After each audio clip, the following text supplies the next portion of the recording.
Hello, and thank you for joining us this afternoon. I'm Jurnee Taylor, and here are the top stories we're following for you now at noon.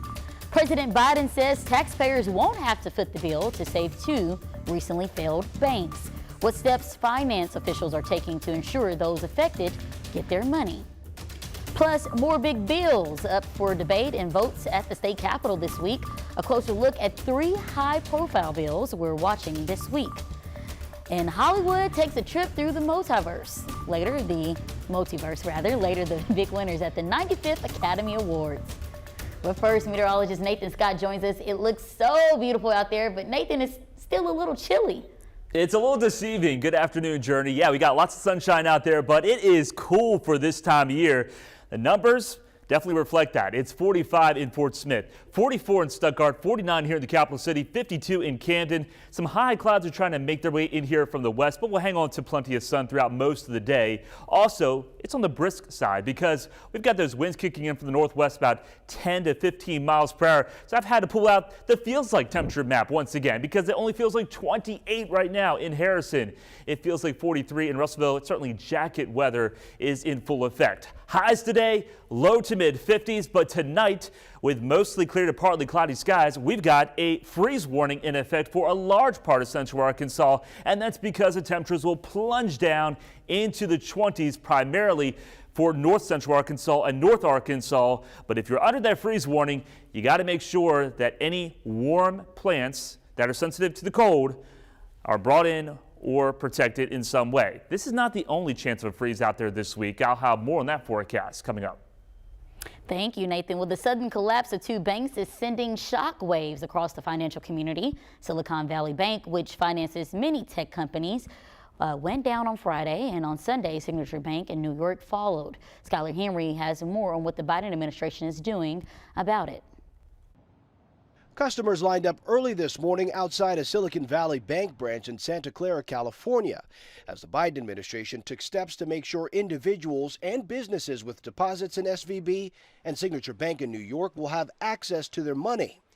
Look, the bottom line is this. Americans can rest assured that our banking system is safe. Your deposits are safe. SVB announced almost $2 billion in losses last week, and that sparked a run on withdrawals that the 16th largest bank in the U.S. couldn't handle. What happened on Friday was we saw the funds associated, the payroll wages associated with 66,000 workers leave our account and never make it to employees. Analysts say SVB got into trouble when rising interest rates drove down the value of bonds that the bank was heavily invested in. All of a sudden, Silicon Valley Bank had to sell their bonds at a loss, and that put them in a terrible situation. During a short address this morning, clearly aimed at calming any fears about additional bank failures, President Biden stressed that American taxpayers will not be paying for this emergency bailout.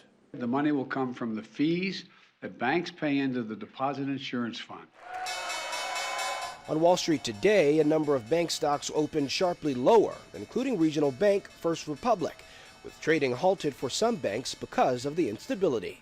Skylar Henry, CBS News, the White House. The president also promised that the management of the failed banks will be fired and that investors who took a risk will not be protected, only those who deposited their money into those banks. The Arkansas legislature is back at work this morning, and now that education reform is checked off the to-do list, lawmakers are setting their sights on another big debate this week over affirmative action. Also this week, Governor Sarah Sanders could sign SB 199, another transgender bill. It would allow anyone who received gender-affirming care as a minor to sue their doctor for up to 15 years after they turn 18. Opponents say it's an attack on transgender kids. The Republican-led Senate Bill 71 is one to watch as well in a House committee later today. SB 71 would prohibit discrimination or preferential treatment on the basis of race, gender, ethnicity, or nationality. It would apply to state agencies, public schools, and colleges. It narrowly passed out of the Senate last week. It is an attempt to intimidate any medical professional which would provide trans-affirming care. Meanwhile, another bill to watch, the Social Media Safety Act, unveiled by the governor last Thursday. It requires social media sites to verify the ages of their users. If they don't, companies could face a lawsuit. Lead sponsor, Republican State Senator Tyler Dees of Salem Springs, says it's an attempt to hold social media companies accountable. We will no longer allow harmful material online. We will empower our parents. This bill, SB 396, heads to a Senate committee tomorrow.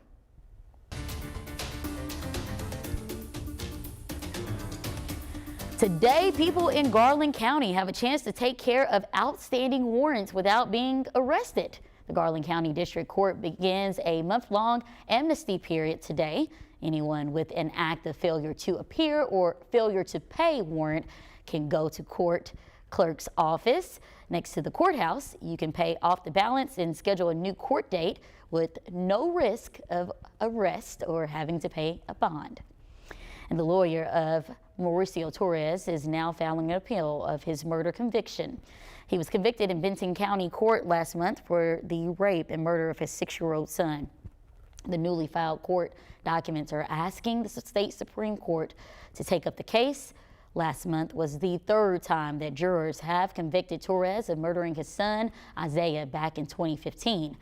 The first conviction was thrown out by the Supreme Court, and the second was declared a mistrial during sentencing. Meanwhile, the next court date for the Scott County Sheriff has been pushed back a month. Randy Shores is charged in connection with the use of excessive force during an arrest that happened last year. A pre-trial hearing will now happen on April 4th. Now, while the trial is scheduled to begin on April 18th, state police say former Waldron police officer Omar Gonzalez used excessive force against a suspect after a car chase, while Sheriff Randy Shores watched and did nothing. Today marks 10 years as head of the Roman Catholic Church for Pope Francis. He celebrated Mass with cardinals and released his very first podcast. CBS's Chris Livesay reports from London. 10 years have passed since Pope Francis stepped onto the balcony of St. Peter's Cathedral as the first Latin American pontiff. Buonasera. Succeeding Benedict XVI, who had become the first pope in 6 centuries to resign. After Benedict, the great theologian, after John Paul II, the great evangelizer, people needed a pope close to them. Francis, in many ways, has been transformative. Pope Francis celebrated the first decade of his papacy Monday in a private mass with cardinals at the Vatican after releasing his first podcast, or Popecast, as it's been called. The 86-year-old reportedly asked aides, "What's a podcast?" and then jumped into conversation, saying it seems like yesterday that he was elected pope and that the best gift on his anniversary would be peace. We need peace, he said. Taking his name after St. Francis of Assisi, Pope Francis shunned the lavish papal apartments, residing instead in a modest hotel for visiting priests. He's washed prisoners' feet, advocated for refugees and migrants, even cracked open the door for the LGBT community with a single phrase, "Who am I to judge?" But despite setting up new standards for reporting clerical sex abuse, victims say there haven't been enough consequences for bishops accused of harboring predator priests. Right now, it is appearing that no one has done less than this papacy itself. Still, supporters call his first 10 years as Pope the Francis Revolution, crediting him with choosing service and kindness over the power of the papacy. Chris Livesay, CBS News, Rome. Earlier this year, Pope Francis became the first pope in modern history to preside over the funeral of his predecessor, Pope Benedict, who had been living at the Vatican since his resignation. Well, setting up for success by doing less. After the break, a look at the new trend, bare minimum Mondays. Can't wait to hear that. Nathan, what's going on in weather? Temperatures out there this afternoon will be unseasonably cool. Tonight, they plunge down near freezing. And then we're talking about the potential of showers and storms returning by the middle part of the work week. There's potential there could be some strong storms in some parts of the state. I'll have more of those details coming up.